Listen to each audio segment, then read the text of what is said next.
It is good news today in the Sunshine State. After months of performative travel restrictions, the Queensland border barrier is finally coming down. Premier Annastacia Palaszczuk announced this morning that as of 1 a.m. this Saturday, travellers will not need a negative COVID result and will not even need to show a border pass to gain entry to the Secessionist Queendom of Queensland. Now, this announcement knocked me for six. See, in Palaszczuk's initial border opening roadmap outlined in October, domestic border restrictions were to remain stoically in place until the state's over-16 double jab rate reached 90%. Also, unvaccinated travellers would have still needed to meet entry requirements and undertake a period of quarantine. Now, this was not surprising. The arrangement was made while Dr. Jeanette Young was Chief Health Officer, and we all remember Dr. Young's general lack of nuance on COVID and tendency to give football players and celebrities border exemptions. I've given exemptions for people in entertainment and film because that's bringing a lot of money into this state. Fast forward to now, Queensland's vaccination rate is only 88.3%, not 90%. And although it was not explicitly stated, the announcement that border passes are to be scrapped strongly implies that unvaccinated travellers, that leprous class of people politicians seem to despise, are also able to enter quarantine-free. An early border opening with seemingly no vaccine requirement? Imagine my shock. That is quite the turnaround from Australia's second most parochial premier.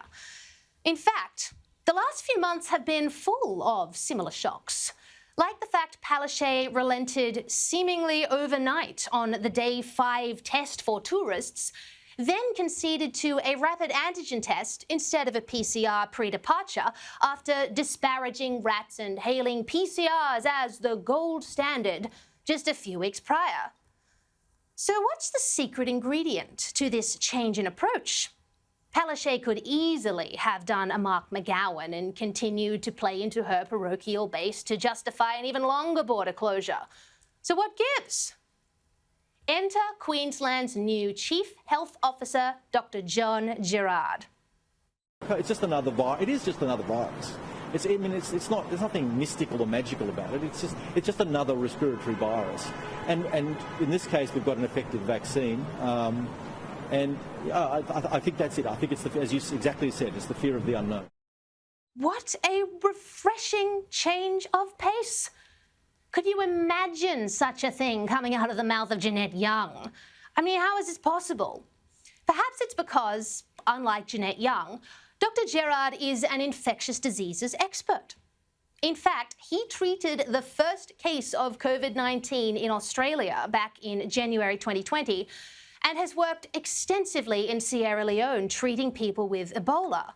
The man knows his stuff, and it seems he's not afraid to attack the sacred fear cows of the pandemic that have been used so effectively for 2 years to terrify Australians into compliance. Sacred cows like the rusted-on notion that we must stop the spread.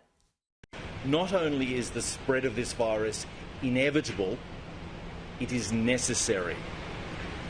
In order for us to go from the pandemic phase to an endemic phase, the virus has to be widespread. We all have to have immunity.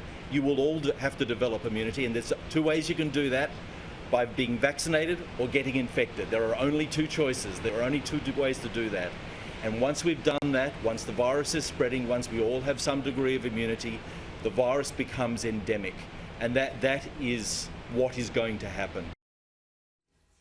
Not to mention one of the most worshipped of COVID restrictions, density limits.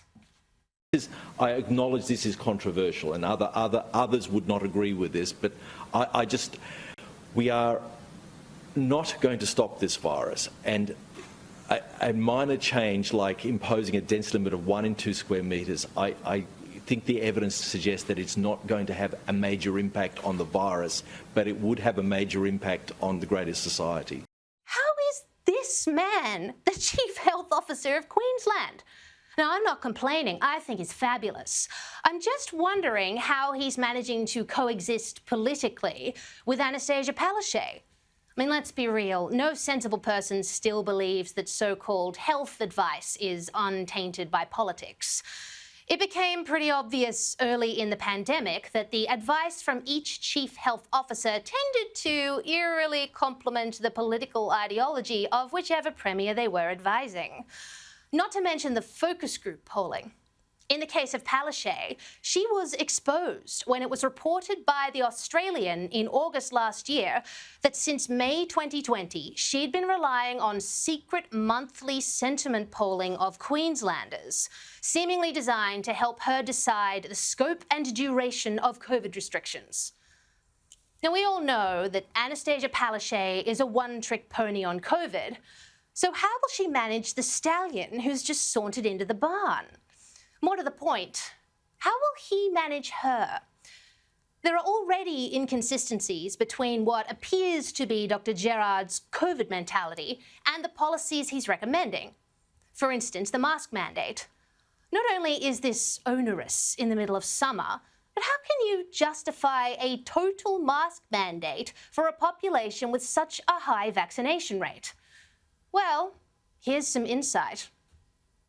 No, there's no particular reason. We just felt that it was time to just move forward and maximise the mask mandate. I think people have been wanting this and expecting this. Wanted? Wanted by who? Perhaps a few anxious Queenslanders in a focus group who, saturated with fear propaganda for 2 years, are now terrified to leave the house? Who knows? But politics aside, how fantastic to have a chief health officer who is not stuck in March 2020 and who looks like the perfect candidate to drag not just Queensland, but by example, all of Australia to a place where we can, once and for all, truly live with COVID.